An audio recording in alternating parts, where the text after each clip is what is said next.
അസ്സലാമു അലൈക്കും വറഹ്മത്തുള്ളാഹി വബറകാതുഹു. അൽഹംദുലില്ലാഹി റബ്ബിൽ ആലമീൻ വസ്സലാത്തു വസ്സലാമു അലാ മൻ ലാ നബിയ്യ ബഅദഹ്. ഏറെ പ്രിയങ്കരരായ ഖത്മുൽ ഖുർആൻ ശ്രോതാക്കളെ, സഹോദരികളെ, അള്ളാഹുവിൻ്റെ അപാരമായ അനുഗ്രഹത്താൽ അൽഹംദുലില്ലാഹ് നമ്മൾ ഖത്മുൽ ഖുർആൻ വിത്ത് മീനിങ്, മഅൽ മാന, ആശയബോധ്യത്തോടെ, തജ്വീദോടെ ഖുർആൻ ഖത്തം ചെയ്യുക എന്ന ലക്ഷ്യത്തോടെ തുടങ്ങിവെച്ച ഈ ഒരു ഉദ്യമം 49-ാം അധ്യായം സൂറത്തുൽ ഹുജുറാത്തിലെത്തി. ഇന്ന് മുതൽ ഇൻഷാ അല്ലാഹ് അള്ളാഹുവിൻ്റെ തൗഫീഖ് ഉണ്ടാവുകയാണെങ്കിൽ നമ്മൾ ഓരോ സൂറത്തുകൾ മുഴുവനായിട്ടായിരിക്കും. ഇനി മുതലുള്ള അധ്യായങ്ങൾ ഓരോ വീഡിയോകളിലും മുഴുവനായി പാരായണം ചെയ്തും അതിലെ പ്രധാനപ്പെട്ട കാര്യങ്ങൾ ഏതൊക്കെ ആയത്തുകൾ പ്രത്യേകമായി ഒന്ന് ശ്രദ്ധിക്കണം എന്ന് ഓർമ്മപ്പെടുത്തിയും പോവാനാണ് ഉദ്ദേശിക്കുന്നത്. നിങ്ങൾക്കും നമുക്കൊക്കെ കൂടുതൽ പരിചയമുള്ള ഭാഗങ്ങളായതുകൊണ്ട് സ്വയം ഒന്നുകൂടെ വായിക്കാൻ അവസരം ഉണ്ടാവും. ഇൻഷാ അല്ലാഹ്. അള്ളാഹു അനുഗ്രഹിക്കട്ടെ. നമുക്ക് പാരായണത്തിലേക്ക് കടക്കാം. അതിനു മുമ്പായി സൂറത്തുൽ ഹുജുറാത്തിനെ കുറിച്ച് ചെറിയ ഒരു ധാരണ. സൂറത്തുൽ ഹുജുറാത്ത് എന്നാണ് വായിക്കേണ്ടത്, ഹുജറാത്ത് എന്നല്ല. നിങ്ങൾ കൃത്യമായി ഒന്ന് നോക്കിയാൽ ചില ആളുകളൊക്കെ സൂറത്തുൽ ഹുജറാത്ത് എന്നും സൂറത്തുൽ ഹുജറാത്ത് എന്നും ഒക്കെ പറയാറുണ്ട്. ഹുജു എന്നാണ്. ഹാന് ദൊമ്മുള്ളതുപോലെ ജീമിനും ദൊമ്മാണ്. പലപ്പോഴും പലർക്കും ഇതൊരു പുതിയ കാര്യമായിട്ട് തോന്നാം. ഇതുവരെ കറക്ഷൻ വന്നിട്ടുണ്ടാവില്ല. ഹുജുറാത്താണ്. ഹുജു, സൂറത്തുൽ ഹുജുറാത്ത്. 49-ാം അധ്യായം 18 വചനങ്ങൾ.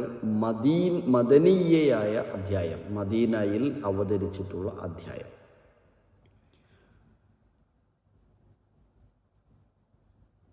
ഒരു വിളിയോടുകൂടെയാണ് തുടങ്ങുന്നത്. യാ അയ്യുഹല്ലദീന ആമനു, സത്യവിശ്വാസികളെ എന്ന് വിളിച്ചുകൊണ്ടാണ് സൂറത്തുൽ ഹുജുറാത്ത് തുടങ്ങുന്നത് എന്ന് കാണാൻ കഴിയും. ഹുജുറാത്ത് എന്ന് പേര് നൽകപ്പെടാനുള്ള കാരണം അതിൻ്റെ അർത്ഥം മനസ്സിലാകുമ്പോൾ തന്നെ ബോധ്യപ്പെടും. ഹുജുറാത്ത് എന്ന് പറഞ്ഞാൽ മുറികൾ എന്നാണ്. മുറികൾ അല്ലെങ്കിൽ റൂമുകൾ, അറകൾ എന്നൊക്കെ പറയാം.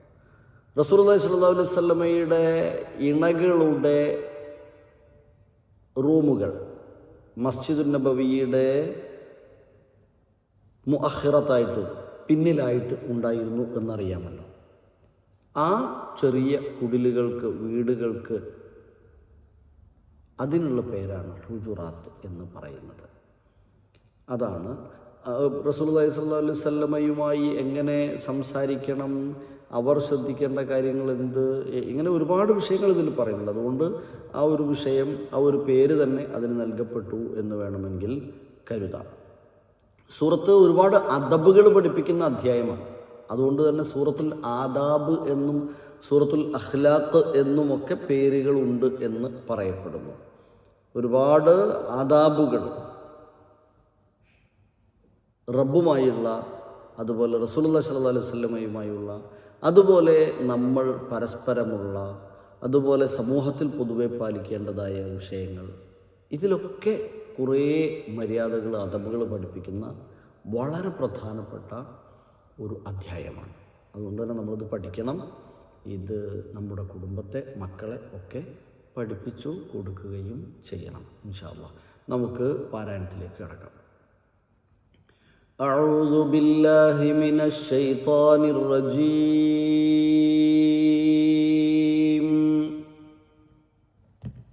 ബിസ്മില്ലാഹിർ റഹ്മാനിർ റഹീം.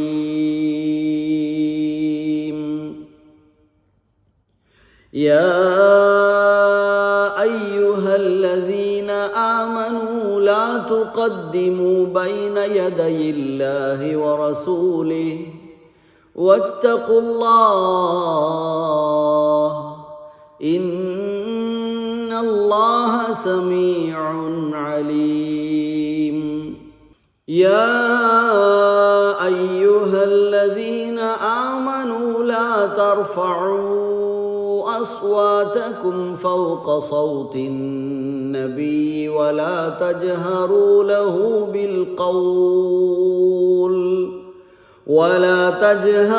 له بالقول كجهر بعضكم لبعض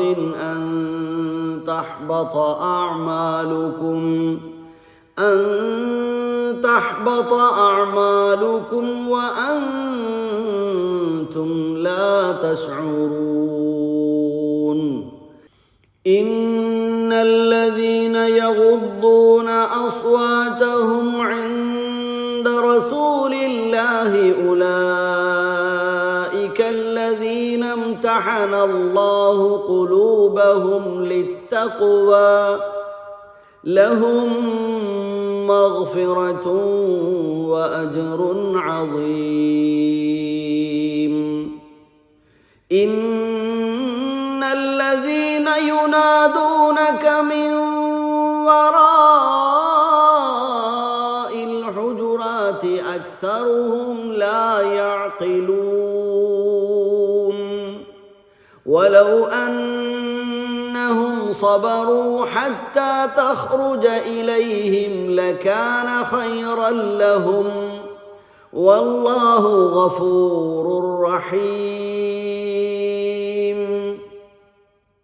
يا أيها الذين آمنوا إن جاءكم فاسق بنبأ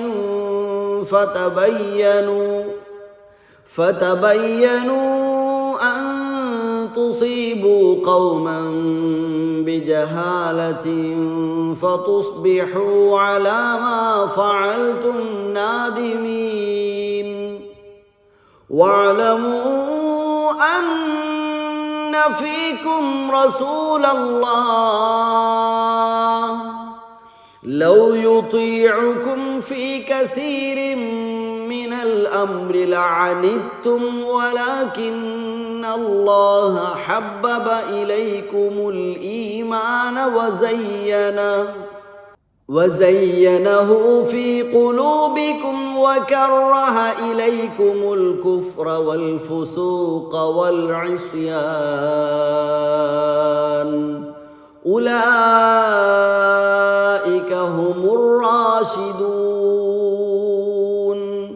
فضلا من الله ونعمة والله عليم حكيم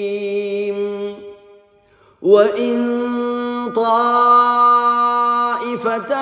من المؤمنين اقتتلوا فأصلحوا بينهما فإن بغت إحداهما على الأخرى فقاتلوا التي تبغي حتى تفيء إلى أمر الله فإن فاءت فأصلحوا بينهما بالعدل وأقسطوا إن الله يحب المقسطين إنما المؤمنون إخوة فأصلحوا بين أخويكم واتقوا الله لعلكم ترحمون يا أيها الذين آمنوا لا يسخر قوم من قوم عسى أن يكونوا خيرا منهم ولا نساء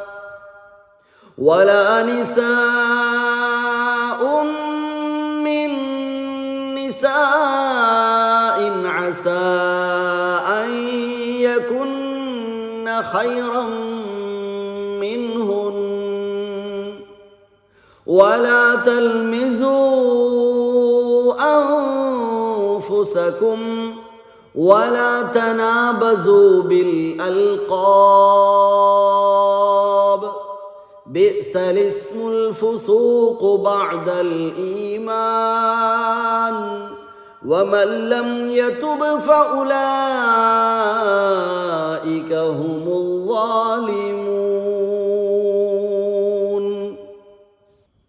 يا أيها الذين آمنوا اجتنبوا كثيرا من الظن إن بعض الظن إثم ولا تجسسوا ولا يغتب بعضكم بعضا أيحب أحدكم أن يأكل لحم أخيه ميتا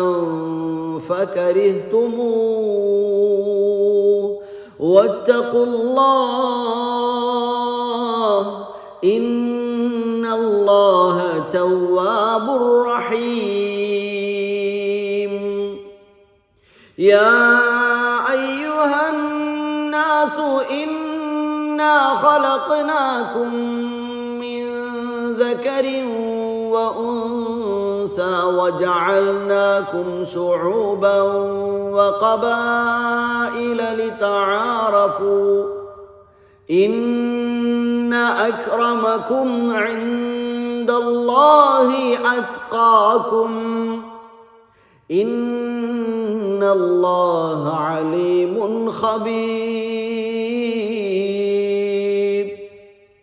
قالت الأعراب آمنا قل لم تؤمنوا ولكن قولوا أسلمنا ولما يدخل الإيمان في قلوبكم وإن تطيعوا الله ورسوله لا يلدكم من أعمالكم شيئا إن الله غفور رحيم.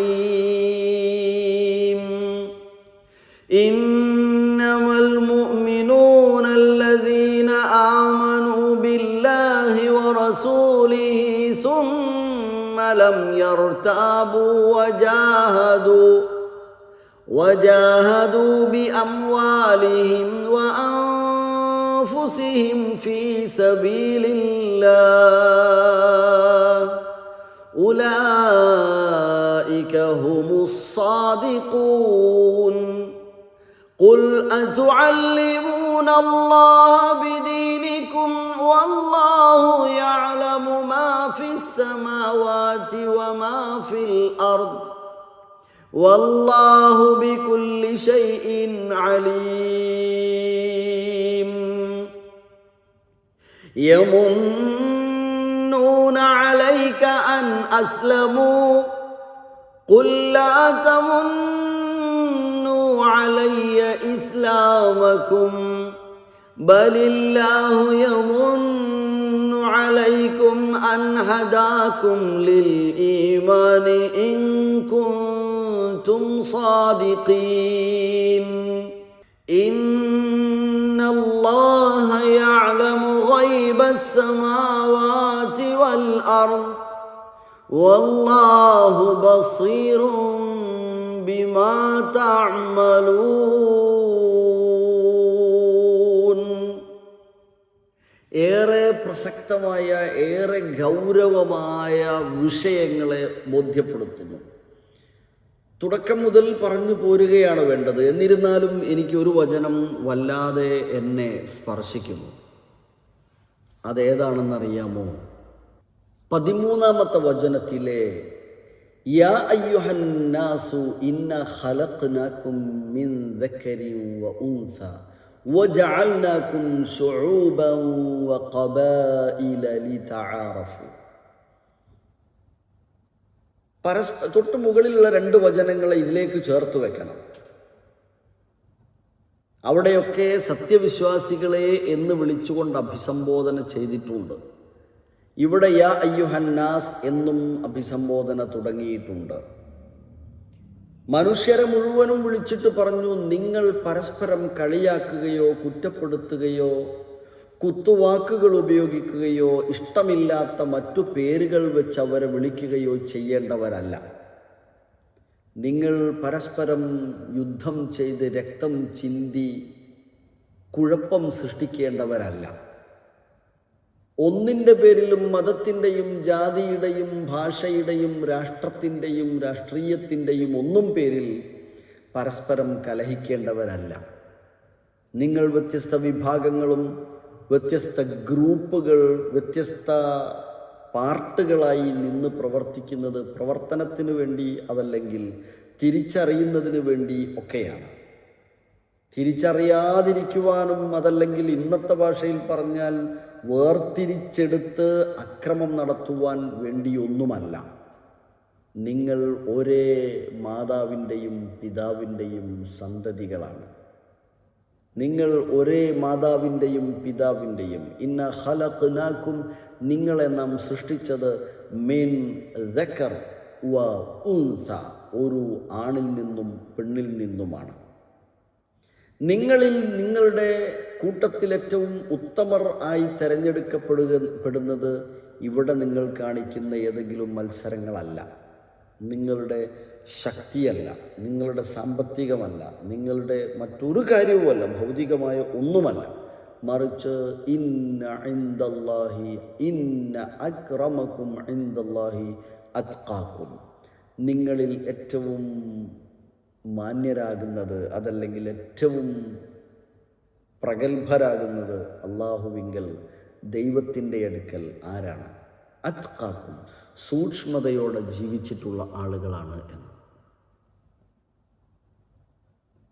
നിങ്ങൾ ഈജ്തനിബു കസീറം മിനൽ വൻ, സത്യവിശ്വാസികളെ എന്ന് വിളിച്ച് വിശ്വാസി സമൂഹത്തെ പ്രത്യേകം ഓർമ്മപ്പെടുത്തുകയാണ്. ഈജ്തനിബു കസീറം മിനൽ വൻ, നിങ്ങൾ ഊഹം വെടിയണം. കാരണം ഇന്ന ബഅദ വന്നി ഇസ്ം, ഏറെക്കുറെ ഊഹങ്ങളും പാപമായി മാറും. അത് വെറും ഊഹം തന്നെയായിരിക്കും. യാതൊരു പ്രൂഫും ഇല്ലാതെ ഒരു കാര്യവും നിങ്ങൾ വിശ്വസിക്കരുത്. മറ്റൊരാളുടെ പേരിലും ഒന്നും പറഞ്ഞു നടക്കരുത്. ഇപ്പം ഇന്ന് സോഷ്യൽ മീഡിയയുടെ അതിപ്രസര കാലമാണ്. വാട്സപ്പുകളെ ആധാരമായി കാണുന്നവരുണ്ട്. എന്തിനും വാട്സപ്പ് പ്രമാണമാണ്. അങ്ങനെ എന്തെങ്കിലും കാണുമ്പോഴേക്കും കേൾക്കുമ്പോഴേക്കും അതിനെ വായിക്കുക പോലും ചെയ്യാതെ, കേൾക്കുക പോലും ചെയ്യാതെ, അന്വേഷിക്കുക പോലും ചെയ്യാതെ അത് മറ്റുള്ളവരിലേക്ക് ഫോർവേഡ് ചെയ്യുന്ന ആളുകളുണ്ട്. പിന്നീട് തിരുത്തുകൾ കൊണ്ട് കാര്യമുണ്ടാവില്ല. ആദ്യം കേട്ടവരോ കണ്ടവരോ അല്ല പിന്നീട് കേൾക്കാനും കാണാനും ഉണ്ടാവുക. അതുകൊണ്ട് തന്നെ ഊഹത്തിൻ്റെ അടിസ്ഥാനത്തിൽ നിങ്ങളൊന്നും പറയരുത്, ചെയ്യരുത്, തീരുമാനിക്കരുത്. ഊഹം തെറ്റാണ്. നിങ്ങളങ്ങനെ ഊഹിച്ച് പറയേണ്ടവരല്ല, നിങ്ങൾ കലഹിക്കേണ്ടവരല്ല. ഒരു വീട്ടിലെ അംഗങ്ങളാണ് നിങ്ങളെല്ലാവരും. ഒരു ചെടിയിലെ വ്യത്യസ്ത ഇലകളും വ്യത്യസ്ത ചില്ലകളും വ്യത്യസ്ത കായ്ക്കനികളും വ്യത്യസ്ത പൂക്കളുമൊക്കെയാണ് നമ്മൾ. അതുകൊണ്ട് തന്നെ പരസ്പരം ഒന്നിൻ്റെ പേരിലും കലഹമോ ആക്രമണമോ ഉണ്ടാകാൻ പാടില്ല എന്ന്. വല തജസ്സസു വല യഗ്തബ് ബഅദുകും ബഅദ, നിങ്ങൾ നിങ്ങളുടെ സഹോദരൻ മരിച്ചു കിടക്കുമ്പോൾ അതിൽ നിന്ന് ഭക്ഷിക്കുവാൻ, അയാളുടെ ശരീരത്തിൽ നിന്ന് ഭക്ഷിക്കുവാൻ, പച്ച മാംസം ഭുജിക്കുവാൻ ഇഷ്ടപ്പെടുന്നില്ലല്ലോ? ഇല്ല. ഫകരിഹ്തുമൂഹു, നിങ്ങൾക്കത് ഇഷ്ടമില്ല എങ്കിൽ അതുപോലെയാണ് മറ്റൊരാളെക്കുറിച്ച് ഒന്നും പറയുന്നത് ശരിയല്ല എന്ന് പറയുന്നു. നമ്മൾ എത്രയാലേ മറ്റൊരാൾക്ക് ഇഷ്ടമില്ലാത്തത് അയാളെക്കുറിച്ച് പലപ്പോഴും പറയാറുള്ളത്. ഒരാളുടെ തെറ്റ് തന്നെ അയാൾക്ക് ഇഷ്ടമാണോ അല്ലേ അതൊന്നും അവിടെ നോട്ടല്ല. ഒരാൾ ചെയ്തു പോയ തെറ്റിനെ പോലും നമ്മൾ പ്രചരിപ്പിക്കുവാൻ പാടില്ല. നാട്ടിലെ നിയമങ്ങൾ തന്നെ നോക്കൂ നിങ്ങൾ. കൃത്യമായ പ്രൂഫ് ഉണ്ടെങ്കിൽ മാത്രമേ ശിക്ഷ പോലും ഉള്ളൂ. അതുകൊണ്ട് തന്നെ നമ്മളൊരു കാരണവശാലും ഒന്നും മറ്റൊരാളെക്കുറിച്ച് ഒന്നും പറയാൻ പാടില്ല. നമുക്കറിയാത്ത ഒരു കാര്യവും പറയാൻ പാടില്ല എന്ന്. ശരി, ഇനി സൂറത്ത് ഹുജറാത്തിലെ ആദ്യ ഭാഗത്ത് പറയുന്ന കാര്യങ്ങളെ ചെറിയ തോതിലൊന്ന് മനസ്സിലാക്കാം. സത്യവിശ്വാസികളെ എന്ന് അഭിസംബോധന ചെയ്തുകൊണ്ട് പറയുന്നു എന്ന് നമ്മൾ നേരത്തെ സൂചിപ്പിച്ചല്ലോ. നിങ്ങൾ ലാ തുഖദ്ദിമു ബൈന യദയില്ലാഹി വറസൂലിഹി വത്തഖുല്ലാഹ് ഇന്നല്ലാഹ സമീഉൻ അലീം. അല്ലാഹുവിൻ്റെയും റസൂലിൻ്റെയും മുമ്പിൽ നിങ്ങൾ മുൻകടക്കുവാൻ പാടില്ല. എന്താ ഈ പറഞ്ഞതിൻ്റെ അർത്ഥം? അള്ളാഹുവിനും റസൂലിനും നിങ്ങൾ മുൻകടക്കുവാൻ പാടില്ല എന്ന് പറഞ്ഞാൽ ഖൗലൻ വഫിഅലൻ, വാക്കാലും പ്രവൃത്തിയാലും അള്ളാഹുവും റസൂലും പഠിപ്പിച്ചതിലപ്പുറത്ത് ശർഈയായ മതപരമായ കാര്യങ്ങളിൽ നമ്മൾ എന്ത് ചെയ്യാൻ പാടില്ല, അതിര് കവിയാൻ പാടില്ല. ഇപ്പോൾ ഏറ്റവും ഉദാഹരണമായി ഒരു നമസ്കാരമാണെങ്കിൽ റസൂലുള്ള പഠിപ്പിച്ച ഫർദ് നമസ്കാരങ്ങളും സുന്നത്ത് നമസ്കാരങ്ങളും അല്ലാത്ത പ്രബലമായ സുന്നത്ത് നമസ്കാരങ്ങൾ നിർവഹിക്കുന്നില്ലെങ്കിലും ഏതൊക്കെയോ ചില സുന്നത്ത് നമസ്കാരങ്ങളിലേക്കോ അതിൽ സുന്നത്താണെന്ന് ഏതൊക്കെയോ രീതിയിൽ നമ്മൾ കേൾക്കാത്ത പല നമസ്കാരങ്ങളും പലപ്പോഴും പലരും നമ്മളിങ്ങനെ കേൾക്കാറുണ്ട്. അങ്ങനെയല്ല. റസൂലും അള്ളാഹുവും സല്ലല്ലാഹു അലൈഹി വസല്ലം, റസൂൽ സല്ലല്ലാഹു അലൈഹി വസല്ലമയും അല്ലാഹു സുബ്ഹാനഹു വ തആലയും പറഞ്ഞതിലപ്പുറത്ത് മതപരമായ വിഷയങ്ങളിൽ നിങ്ങൾ ചെയ്യുന്നത് അത് ബിദ്അത്തായി മാറും എന്ന് ഈ വചനം നമ്മെ ഓർമ്മപ്പെടുത്തുക. നിങ്ങൾ ചെയ്യേണ്ടത് ഫർദായ അതുപോലെ സുന്നത്തായി നമ്മൾക്ക് കൃത്യമായി പഠിപ്പിക്കപ്പെട്ട സംശയങ്ങളില്ലാത്ത, ആശയക്കുഴപ്പമില്ലാത്ത, തർക്കങ്ങളും വാദങ്ങളും ഇല്ലാത്ത കാര്യങ്ങൾ തന്നെ എമ്പാടും ചെയ്യാനുണ്ട്. അവ നിങ്ങൾ ചെയ്യൂ. അതിലൂടെ വത്തഖുല്ലാഹ്, നിങ്ങൾ സൂക്ഷ്മതയുള്ളവരാകണം. എന്നിട്ട് ചേർത്ത് വെച്ച വാക്കു നോക്കൂ, ഈ കാര്യത്തിൽ ശ്രദ്ധിക്കണം നിങ്ങൾ, കാരണം അല്ലാഹു സമീഅൻ അലീമാണ്. വീണ്ടും പറഞ്ഞു ലാ തർഫഉ അസ്വാതകും ഫൗക സൗത്തിൻ നബി. ഇതിന് പ്രത്യേക സാഹചര്യങ്ങളുണ്ട്. നബിയുടെ മുമ്പിൽ വെച്ചുകൊണ്ട് ശബ്ദത്തിൽ സംസാരിക്കുന്ന ഒരു സന്ദർഭമുണ്ടായി സഹാബികൾക്കിടയിൽ. അപ്പോഴാണ് ഈ വചനം ഇറങ്ങുന്നത് എന്ന് കാണാം. നിങ്ങൾ വായിക്കുക. അവിടെ ലാ തർഫഉ, റസൂലിൻ്റെ മുമ്പിൽ നമ്മുടെ മുമ്പിൽ റസൂലില്ല. അന്ന് അങ്ങനെയായിരുന്നു. നമ്മുടെ മുമ്പിൽ റസൂലില്ല സല്ലല്ലാഹു അലൈഹി വസല്ലം. അപ്പം നമ്മളോട് ഈ ആയത്ത് എങ്ങനെ സംസാരിക്കുന്നു എന്ന് ചോദിക്കുമ്പോൾ റസൂലുള്ള ഒരു കാര്യം നമ്മൾ പഠിപ്പിച്ചു. അയൽവാസി പട്ടിണി കിടക്കുമ്പോൾ വയർ നിറച്ചുണ്ണുന്നവൻ വിശ്വാസിയല്ല എന്നൊരു വചനം പഠിപ്പിച്ചു. അല്ലെങ്കിൽ നിങ്ങൾ വലത് കൈകൊണ്ട് ഭക്ഷണം കഴിക്കുക, വെള്ളം കുടിക്കുന്നതും വലത് കൈകൊണ്ടാകട്ടെ, ഇങ്ങനെ പഠിപ്പിച്ചു. അല്ലെങ്കിൽ നിങ്ങൾ ഫല്യഖുൽ ഖൈറൻ, നല്ലത് പറയട്ടെ, അല്ലെങ്കിൽ മിണ്ടാതിരിക്കട്ടെ ഇങ്ങനെ കുറേ കാര്യം പഠിപ്പിച്ചു. ഇത് നമ്മെ സംബന്ധിച്ചിടത്തോളം റസൂലുള്ളയുടെ ഈ വചനം റസൂലുള്ള ഉള്ളതുപോലെ നമ്മൾ കാണാം. ഇതിനെതിരായി ചെയ്യുമ്പോൾ നമ്മൾ റസൂലിനേക്കാളും ഉച്ചത്തിൽ സംസാരിച്ചവരായി. അതിനെ എതിർക്കുകയോ അത് ശരിയല്ല എന്ന് വാദിക്കുകയോ ചെയ്യുമ്പോൾ നമ്മൾ അതിനേക്കാൾ ഉച്ചത്തിൽ സംസാരിക്കുന്നവരായി, ആ ഒരാശയത്തേക്കാൾ മുകളിൽ കയറുന്നവരായി. അങ്ങനെ നിങ്ങൾ ഉയർത്തരുത് എന്ന്. അതേപോലെ തന്നെ ഇത് റസൂലുള്ളയോട് സംസാരിക്കുമ്പോൾ പാലിക്കേണ്ട മര്യാദയെ സംബന്ധിച്ച് പറഞ്ഞു എന്ന നിലയിൽ കാണുന്നത് കൊണ്ട് തന്നെ നമ്മുടെ ഗുരുക്കന്മാരുടെ മുമ്പിൽ, അതേപോലെ മാതാപിതാക്കളുടെ മുമ്പിൽ, മുതിർന്നവരുടെ മുമ്പിൽ, ഉലമാക്കളുടെ മുമ്പിൽ, അതുപോലെ ഭരണാധിപരുടെ മുമ്പിൽ, നമ്മുടെ മുകളിലുള്ള ആളുകളുടെ മുമ്പിൽ അവരോട് സംസാരിക്കുമ്പോൾ സമൂഹത്തിൻ്റെ എല്ലാ തട്ടുകളിലും പരസ്പരം പാലിക്കേണ്ട ഒരു മര്യാദ കൂടെയാണ് സംസാരം. ശബ്ദം താഴ്ത്തേണ്ടിടത്ത് ശബ്ദം താഴ്ത്തി തന്നെ സംസാരിക്കണം. പൊതുവേ വിശ്വാസികളുടെ അടയാളമാണ് ഇന്ന അൻകറൽ അസ്വാതില സൗത്തുൽ ഹമീർ എന്ന് 31-ാം അധ്യായം സൂറത്തുൽ ലുഖ്മാൻ ഹക്കീം തന്റെ മകനെ പഠിപ്പിക്കുന്ന അധ്യാപനങ്ങളിൽ കൊടുത്ത ഒന്നാണത്. ശബ്ദം താഴ്ത്തണം. വഗ്ദുദ് മിൻ സൗതിക്, ശബ്ദം താഴ്ത്തി വേണം സംസാരിക്കുവാൻ. നമ്മൾ ദേഷ്യം വരുമ്പോഴേക്ക് ആരോടൊക്കെ എന്തൊക്കെയോ പറഞ്ഞു പോകുന്നു. ഞാനും നിങ്ങളുമൊക്കെ അതിൽ പലപ്പോഴും പരാജയപ്പെടാറുണ്ട്. ശ്രദ്ധിക്കണം എന്നത് സാന്ദർഭികമായി ഇവിടെ ഓർമ്മപ്പെടുത്തുകയാണ്. അങ്ങനെ റസൂലുള്ളാൻ്റെ മുറിയുടെ അടുത്ത് നിന്ന് റസൂലുള്ളയെ വിളിക്കാൻ വന്ന സമയത്ത് ആവർത്തിച്ചു വിളിക്കുകയും ശബ്ദിച്ചു വിളിക്കുകയും ഒക്കെ ചെയ്ത സന്ദർഭമുണ്ട്. അവരെക്കുറിച്ചാണ് ഇന്നല്ലദീന യുനാദൂനക മിൻ വറാഇൽ ഹുജുറാത്തി അക്സറുഹും ലാ യഅഖിലൂൻ. അറിയാത്തത് കൊണ്ടാണ് അവർ പലരും, അധികം ആളുകളും മുറിക്കപ്പുറത്ത് നിന്ന് റസൂലുള്ളയെ ഉറക്കെ വിളിക്കുമായിരുന്നു എന്ന്. അവർ ക്ഷമിക്കുകയും താങ്കൾ വരുന്നതുവരെ അവിടെ ഇരിക്കുകയും ചെയ്യുകയാണെങ്കിൽ അതായിരുന്നു നല്ലത്. എന്നിട്ട് പറഞ്ഞു അല്ലാഹു ഗഫൂർ റഹീം, അള്ളാഹു പൊറുക്കും. അങ്ങനെ സംഭവിക്കുമ്പോൾ നമ്മുടെ ഭാഗത്ത് നിന്ന് എന്തെങ്കിലും ഒരു അബദ്ധം വന്നാൽ അതുമ്മ പിടിച്ച് തൂങ്ങരുത്. നമ്മൾ റബ്ബേ എനിക്ക് തെറ്റുപറ്റി എന്ന് പാപമോചനം തേടണം എന്നത് സൂചിപ്പിക്കാനായിരിക്കണം ഇവിടെയും ഈ ഒരു വിഷയം, ഈ ഒരു അദബ് പഠിപ്പിക്കുന്നിടത്ത് വല്ലാഹു ഗഫൂർ റഹീം എന്ന് പറഞ്ഞത്. ഏത് അദബും നമുക്കറിയാവുന്നിടത്ത് നമ്മൾ പാലിക്കുന്നു. ചില സന്ദർഭങ്ങളിൽ നമ്മളവിടെ പാളിപ്പോകുന്നു. കൂടുതലും നമ്മൾ പാലിക്കുന്നു, പലപ്പോഴും പാളിക്കുന്നു, അതായത് പാളിപ്പോകുന്നു.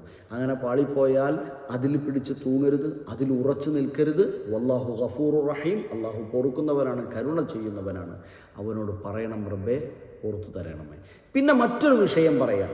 എന്തെങ്കിലും ഒരു വാർത്തയുമായി സമൂഹത്തിൽ സാധാരണ അങ്ങനെ ഉണ്ടാവുമല്ലോ, പുതിയ കാര്യങ്ങളുമായിട്ട് ആരെങ്കിലുമൊക്കെ വരും. അപ്പോൾ അത് കേട്ട പാടെ നമ്മളത് പ്രചരിപ്പിക്കാൻ പാടില്ല. ചില വ്യക്തികളെക്കുറിച്ച് ഇപ്പോൾ അയൽപ്പക്കവുമായിട്ട് ബന്ധപ്പെട്ട് പറയുകയാണെങ്കിൽ, ആ അയൽപ്പക്കത്ത് ഒരു അയൽപ്പക്ക സഹോദരി വന്നിട്ട് എൻ്റെ വീട്ടിലെ സഹോദരിയോട് ഒരു കാര്യം വേറെ ഏതെങ്കിലും ഒരു വ്യക്തിയെക്കുറിച്ചോ അതല്ലെങ്കിൽ എന്തെങ്കിലുമോ എവിടുന്നോ കേട്ട ഒരു കാര്യം, ചിലപ്പോൾ സംഭവിച്ചതായിരിക്കാം, കേട്ട ഒരു കാര്യം ഞാനങ്ങ് പറയുന്നു. എൻ്റെ വീട്ടിലെ ഒരു സഹോദരി മറ്റൊരാളോട് പറയുന്നു, അതാ ഇന്നയാൾ പറഞ്ഞതാ, ഞാനത് കേട്ടു, ഞാൻ കേട്ടതാ കേട്ടോ, എനിക്കറിയില്ല കേട്ടോ എന്നൊക്കെ പറയും നമ്മൾ. അങ്ങനെ നമ്മൾ പറയും. കുറച്ച് 2 ദിവസം കഴിഞ്ഞപ്പോഴാണ് പറഞ്ഞത് അങ്ങനെ ഒരു സംഭവം ഈ നാട്ടിലുണ്ടായിട്ടല്ലല്ലോ, വേറെ എവിടെയോ ഉള്ളൊരു കഥയായിരുന്നു. അപ്പോൾ ഈ നാട്ടിലെ ഏതോ ഒരു സഹോദരൻ്റെയോ പേരിലാണ് പ്രചരിച്ചത്. എന്തു ചെയ്യും? ഇന്നതിനൊക്കെ വലിയ നിയമങ്ങളുണ്ട്. ഈ നിയമം റസൂലുള്ളാഹി സ്വല്ലല്ലാഹു അലൈഹി വസല്ലമക്ക് അല്ലാഹു സുബ്ഹാനഹു വ തആല ഈ ഹുജുറാത്ത് അധ്യായത്തിലൂടെ കൃത്യമായി പഠിപ്പിച്ചു, അന്ന് പഠിപ്പിച്ചു. അങ്ങനെ ആരെങ്കിലും ഒരു വാർത്തയുമായി വന്നാൽ, യാ അയ്യുഹല്ലദീന ആമനു, വിശ്വാസികളെ നിങ്ങൾ പ്രത്യേകിച്ച് ശ്രദ്ധിക്കണം ആ കാര്യത്തിൽ. ഇൻ ജാഅകും ഫാസിഖും ബിനബഇൻ, സാധാരണഗതിയിൽ സമൂഹത്തിലെ ഉന്നതരായ അതല്ലെങ്കിൽ വിശ്വസ്തരായ ആളുകൾ അല്ല, മറ്റൊരാളിൽ നിന്ന് അങ്ങനെ ഒരു വാർത്ത വരുന്ന സമയത്ത് പ്രത്യേകിച്ചും ഫതബയ്യനു, നിങ്ങളതിന് വ്യക്തത തേടണം. അതിൻ്റെ പ്രൂഫ് നിങ്ങൾക്ക് കിട്ടണം. ഇല്ലെങ്കിൽ ഒരു കാരണവശാലും പറയരുത്. പറഞ്ഞാലോ അൻ തുസീബു ഖൗമൻ ബിജഹാല, നിങ്ങളുടെ ആ അജ്ഞത കാരണം നിങ്ങൾ പറഞ്ഞതിലൂടെ എന്തെങ്കിലും വലിയ മുസീബത്ത് ആ സമൂഹത്തിന് ബാധിക്കും. അലാമ ഫഅൽതും നാദിമീൻ ഫതുസ്ബിഹു അലാമ ഫഅൽതും നാദിമീൻ, അവസാനം നിങ്ങൾ ആ പറഞ്ഞതിൻ്റെ ചെയ്തതിൻ്റെ പേരിൽ ഖേദിക്കേണ്ടി വരികയും ചെയ്യും എന്ന്. എന്നിട്ട് ഒരു പൊതു കാര്യം കൂടെ പറഞ്ഞു, റസൂലുള്ളാഹ് നിങ്ങളെ പഠിപ്പിക്കുന്ന ഈ കാര്യങ്ങൾ നിങ്ങൾ ഉൾക്കൊള്ളുകയാണ് വേണ്ടത്. നിങ്ങളുടെ കൂട്ടത്തിൽ റസൂലുള്ളാഹി ഉണ്ടെന്ന് നിങ്ങൾ അറിയണം. അപ്പം നമ്മളോട് പറയുമ്പോൾ റസൂലുള്ളാഹിയുടെ സുന്നത്ത് നമ്മുടെ മുമ്പിലുണ്ട് എന്ന് നമ്മൾ അറിയണം. നിങ്ങളെ റസൂൽ ഇങ്ങോട്ട് അനുസരിക്കുക എന്നതല്ല വേണ്ടത്, റസൂലിനെ നിങ്ങൾ അനുസരിക്കുകയാണ് വേണ്ടത്. ലൗ യുതീഉകും ഫീ കസീരിൻ മിനൽ അംർ ലഅനിത്തും, വലിയ പ്രയാസം ഉണ്ടാകുമായിരുന്നു അങ്ങനെയാണെങ്കിൽ. മറിച്ച് വേണ്ടതെന്താ? നമ്മൾ ഈമാനുള്ളവരാവുക. ഇവിടെ നല്ല 2 ഭാഗം പറയുന്നുണ്ട്. മുഅ്മിനുകളുടെ ഭാഗവും ഹൃദയം എങ്ങനെയായിരിക്കും, അതേപോലെ തന്നെ നിഷേധത്തിൻ്റെ ഭാഗം എങ്ങനെയായിരിക്കും എന്ന് പറയുന്നുണ്ട്. ഒന്ന് അവിടെ വേണ്ടത് ഹബ്ബബ ഇലൈക്കുമുൽ ഈമാന, ഈമാനിനെ അള്ളാഹു ഇഷ്ടപ്പെടുത്തി തരിക എന്നുള്ളതാണ്. ഫീ ഖുലൂബിക്കും, ഹൃദയങ്ങളിൽ. അതേപോലെ കറഹ ഇലൈക്കും, ഇഷ്ടമില്ലാതെയാക്കി തരുന്നത് അൽ കുഫർ, നിഷേധത്തെ, വൽ ഫുസൂഖ്, തോന്നിയതുപോലെയുള്ള ലൈഫ്, വൽ ഇസ്യാൻ, ധിക്കാരം. നമ്മളിത് 3 ഇല്ലാതെ കുഫറും ഫുസൂഖും ഇസ്യാനും വെടിയുക. എന്നിട്ട് അൽ ഹുബ്ബു ഇലൽ ഈമാൻ, അതിനെ സയ്യനഹു ഫി ഖുലൂബിക്കും, ഹൃദയത്തിൽ അത് സീനത്തായി മാറും ഈമാൻ. അള്ളാഹു അങ്ങനെയുള്ളവരുടെ കൂട്ടത്തിൽ നമ്മെ ഉൾപ്പെടുത്തി അനുഗ്രഹിക്കട്ടെ. ഞാൻ അവസാനിപ്പിക്കാം. ഇനി മറ്റൊരു കാര്യം ഇവിടെ പറയേണ്ടത് തൊട്ടടുത്ത 9-ാമത്തെ വചനത്തിൽ, എന്തെങ്കിലും പ്രശ്നം 2 കൂട്ടർ തമ്മിൽ ഉണ്ടായാൽ അവിടെ വേണ്ടതെന്താ? യുദ്ധം നടക്കുക, അല്ലെങ്കിൽ വഴക്ക് നടക്കുക, അടിപിടി കച്ചറ നടക്കുകയാണ്. അവിടെ എന്ത് ചെയ്യണം? അവിടെ നിങ്ങൾ പോയിട്ട് ഫഅസ്ലിഹു ബൈനഹുമ, ആ 2 ആളുകൾക്കിടയിൽ, 2 ഗ്രൂപ്പുകൾക്ക്, 2 വിഭാഗങ്ങൾക്ക്, 2 അംഗങ്ങൾക്ക് ഇടയിൽ നിങ്ങൾ ഇസ്ലാഹ് നടത്തണം, അവരെ നന്നാക്കിയെടുക്കണം. അവിടെ പോയിട്ട് നിങ്ങൾ കൂടി ചെന്ന് പ്രശ്നം വളരെ വലുതാക്കരുത്. പ്രശ്നത്തെ പരിഹരിക്കുവാൻ ശ്രമിക്കണം. പ്രശ്നം പരിഹരിക്കുന്ന സമയത്ത് ഏറെ ശ്രദ്ധിക്കേണ്ടതുണ്ട്. അത് ഫഅസ്ലിഹു ബൈനഹുമ ബിൽ അദ്ൽ വഅഖ്സിതു, ഫഅസ്ലിഹു ബൈനഹുമ ബിൽ അദ്ൽ വഅഖ്സിതു ഇന്നല്ലാഹ യുഹിബ്ബുൽ മുഖ്സിതീൻ. അല്ലാഹുവിന് ഇഷ്ടം നീതി പാലിച്ച് കൃത്യമായി ചെയ്യുന്ന ആളുകളാണ്. അല്ലാതെ 2 ആളുകൾ തമ്മിൽ, ഇപ്പം സാധാരണഗതിയിൽ നമ്മൾ റോഡിലൊക്കെ കാണാം, ഹൈവേയിൽ ഒരു വണ്ടി ഇടിച്ചാൽ, ഒരു ആക്സിഡൻറ്റ് സംഭവിച്ചാൽ ഓടിച്ചെന്നിട്ട് ആ നാട്ടിൽ ആ സമയത്ത് ആ അങ്ങാടിയിലുള്ളത് ആരാണോ അവർ ഒരു ടീം, ആ ടീമിൽ തന്നെ പ്രയോറിറ്റി ഏത് ടീമാണോ അവരെന്ത് ചെയ്യും? വേഗം വന്നിട്ട് 2 പേര് ചോദിക്കുക, അല്ലെങ്കിൽ 2 നാട് ചോദിക്കുക. എന്നിട്ട് ഒരുത്തൻ ആ അപകടം നടന്ന സ്ഥലത്തുകാരനും മറ്റൊരാൾ മറ്റു ദൂരെയുള്ള ഒരു നാട്ടുകാരനുമാണെങ്കിൽ പിന്നെ നോക്കണ്ട, ആ ദൂരെ നാട്ടുകാരൻ കുടുങ്ങി. കാരണം നാട്ടുകാരനെ സംരക്ഷിക്കുക നമ്മളെല്ലാവരും കൂടെ. പാടില്ല. തെറ്റ് നമ്മുടെ നാട്ടുകാരൻ്റെ ഭാഗത്താണെങ്കിൽ തെറ്റ് തന്നെയാണ്.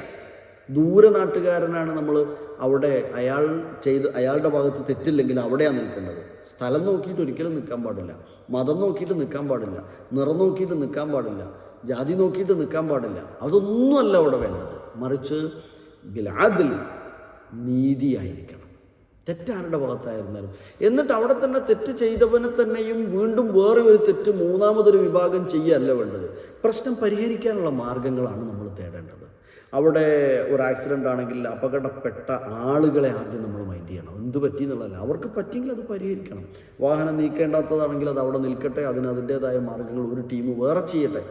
എന്നിട്ട് രണ്ട് കൂട്ടരെയും വീണ്ടും ഒരു പ്രയാസത്തിലേക്ക് നീക്കാതെ, തള്ളിവിടാതെ അതിനെ എങ്ങനെ ഏറ്റവും രമ്യമായി പരിഹരിക്കാം എന്ന ഭാഗത്തെക്കുറിച്ച് പരിശോധിക്കണം. ഇതാണ് എപ്പോഴും എവിടെയും ഉണ്ടാകേണ്ടത് എന്നത് ഈ ആദാബ് പഠിപ്പിക്കുന്ന അധ്യായം വീണ്ടും നമ്മെ ഓർമ്മപ്പെടുത്തുകയാണ്. ഇനി 10-ാമത്തെ വചനത്തിൽ വീണ്ടും അത് തന്നെ സൂചിപ്പിച്ചു. നിങ്ങൾക്കിടയിൽ നിങ്ങൾ ഇസ്ലാഹ് നടത്തണം, സഹോദരങ്ങളാണ് നിങ്ങൾ എന്ന ഓർമ്മപ്പെടുത്തൽ 11-ാമത്തെ വചനം കൂടെ പറഞ്ഞ് അവസാനിപ്പിക്കാം.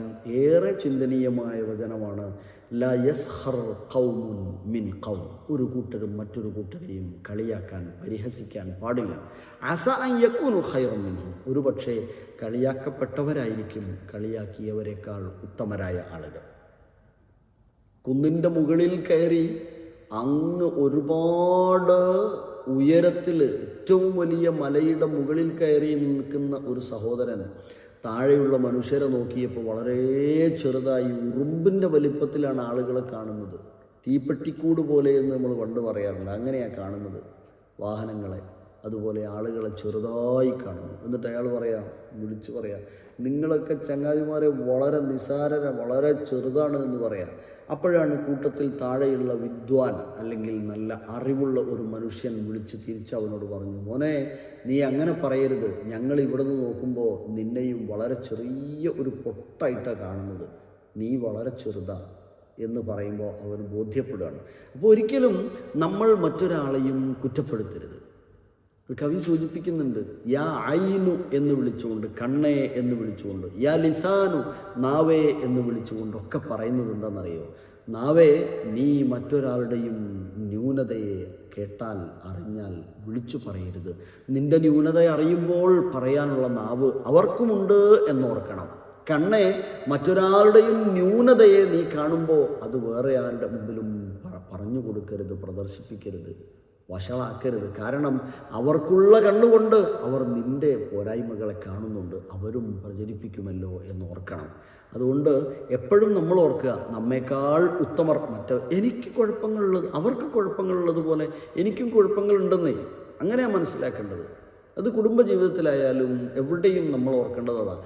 അവൾക്ക് കുറേ പ്രശ്നങ്ങളുണ്ട് എന്നത് ശരിയായിരിക്കാം, പക്ഷേ എനിക്കും കുറേ പ്രശ്നങ്ങളുണ്ട്. ഞാൻ ഒരു വിഷയത്തിൽ വളരെ മോശമായി അവളെ കാണുന്നുണ്ടെങ്കിൽ മറ്റൊരു വിഷയത്തിൽ ഞാനായിരിക്കും മോശം, അവൾ നല്ലതായിരിക്കും. അതുകൊണ്ട് തന്നെ പരസ്പരം അറിഞ്ഞ് ജീവിക്കുവാൻ കഴിയണം എന്നുകൂടെ ഈ വചനം ഓർമ്മപ്പെടുത്തുന്നു. സ്ത്രീകളെ ഇവിടെ പ്രത്യേകം പറഞ്ഞു, സത്യവിശ്വാസികളെ നിങ്ങൾ കളിയാക്കരുത് എന്ന് പറഞ്ഞു പൊതുവായി. എന്നിട്ട് അതേ വചനത്തിൽ സ്ത്രീകളെ നിങ്ങളും ചെയ്യരുതെന്ന് പറഞ്ഞാൽ സ്ത്രീകൾ സത്യവിശ്വാസികളല്ല എന്ന് പറയേണ്ടി വരുമോ? അല്ല, അതുകൊണ്ടല്ല. മറിച്ച് പൊതുവെ അങ്ങനെയുള്ള സംസാരങ്ങൾക്ക് കൂടുതൽ ഒരു വഴക്കം കിട്ടുന്നത്, അല്ലെങ്കിൽ കൂടുതലായി അത് സംഭവിക്കാറുണ്ടോ സ്ത്രീകൾക്കിടയിൽ എന്നതുകൊണ്ടായിരിക്കണം. വല്ലാഹു അലം. ഞാൻ അതിലേക്ക് പറഞ്ഞ് സ്ത്രീകൾക്കൊരു വിഷമം ഉണ്ടാക്കണില്ല. ഈ വചനം അങ്ങനെ പ്രത്യേകം എടുത്തു പറയുന്നുണ്ട്. വല നിസാഉൻ മിൻ നിസാഇൻ അസ അൻ യകുന്ന ഖൈറൻ മിൻഹുന്ന. ഒരു പെണ്ണും മറ്റൊരു പെണ്ണിനെയും അങ്ങനെ പറയരുത്, കളിയാക്കരുത്, പരിഹസിക്കരുത്. പോരായ്മകൾ മറ്റൊരാളോട് പറയരുത്. പോരായ്മകളെ ഒതുക്കി വെക്കൂ, അത് പരസ്പരം ചർച്ച ചെയ്ത് തീർക്കൂ, വേറെ ഒരാളുടെ മുമ്പിലേക്ക് ഇടാതിരിക്കൂ. നന്മകളെ ഒതുക്കി വെക്കാതെ മറ്റുള്ളവർക്ക് കൂടെ അത് അറിയിച്ചു കൊടുക്കൂ. എന്ത് സന്തോഷമായിരിക്കും ജീവിതം എന്ന് ആദാബ് പഠിപ്പിക്കുന്ന സൂറത്തുൽ ഹുജുറാത്ത് നമ്മെ ഓർമ്മപ്പെടുത്തുന്നു. ഈ വചനത്തിലെ ഒരു ഭാഗം കൂടെ, വല തൽമിസു അൻഫുസക്കും, നിങ്ങൾ നിങ്ങളെ കുറ്റപ്പെടുത്തരുത്, വല തനാബസു ബിൽ അൽഖാബ്, സ്ഥാനപ്പേരുകൾ മോശമായതൊന്നും ഇട്ട് വിളിക്കാൻ പാടില്ല. ബിഅ്സൽ ഇസ്മുൽ ഫുസൂഖു ബഅദൽ ഈമാൻ, വിശ്വാസികൾക്ക് പിന്നെയും മോശമായ പേരുകൾ വിളിക്കുന്നത് ശരിയല്ലല്ലോ. അങ്ങനെ ആർക്കെങ്കിലും സംഭവിച്ചിട്ടുണ്ടെങ്കിൽ ഈ വചനവും നേരത്തെ പറഞ്ഞതുപോലെ ഒരു വാൽകഷ്ണമായി വമല്ലം യതുബ് ഫഉലൈക ഹുമുൽ ളാലിമൂൻ എന്ന് ജാഗ്രത പാലിക്കാൻ ഓർമ്മപ്പെടുത്തുന്നുണ്ട്. എന്നിട്ടും ഇങ്ങനെയൊക്കെ വന്നിട്ടും തൗബ ചെയ്യുന്നില്ലെങ്കിൽ അവർ അക്രമികളാണ്. അവസാനിപ്പിക്കാം. ഇവിടെ ഒരു വചനം ബിഅ്സലിസ്മുൽ ഫുസൂഖു ബഅദൽ ഈമാൻ എങ്ങനെയാണ് പാരായണം ചെയ്യേണ്ടത്. ഞാനൊരു ആയത്ത് മുഴുവനായി പാരായണം ചെയ്യിക്കുന്നില്ല. ഇന്ന് ശ്രദ്ധിക്കാനുള്ള കാര്യം, ഒട്ടുമിക്ക ആളുകൾക്കും തെറ്റുപറ്റാറുള്ളത് ആ വചനം വലാ തനാബസൂ ബിൽ അൽഖാബ് ബിഅ്സൽ ഇസ്മുൽ ഫുസൂഖ് എന്ന് വായിക്കും. ബിഅ്സൽ ഇസ്മു, ബിഅ്സൽ ഇസ്മു എന്നല്ല വേണ്ടത്. ബിഅ്സൽ എന്ന് ലാമിന് സുക്കൂനില്ല. ശ്രദ്ധിച്ചു നോക്കൂ നിങ്ങൾ. നേരെ മറിച്ച് ഇസ്മു എന്ന ഹംസ അത് എഴുതിയിട്ടുമില്ല. ബിഅ്സൽ എന്ന് സുക്കൂനുള്ള ലാമിൻ്റെ സുക്കൂൻ ഒഴിവാക്കിയിട്ട് കെസ്ർ കൊടുത്തു. എന്നിട്ട് ഇസ്മു എന്നുള്ള ഈ ഒഴിവാക്കി. ഓക്കെ, 2 ഹംസകളുണ്ട്. ഇൽത്തിഖാ സാക്കിനൈനി എന്ന തജ്വീദിൻ്റെ ഹുക്കുമുണ്ട്. ഇതൊന്നും ഞാൻ വിശദീകരിക്കുന്നില്ല.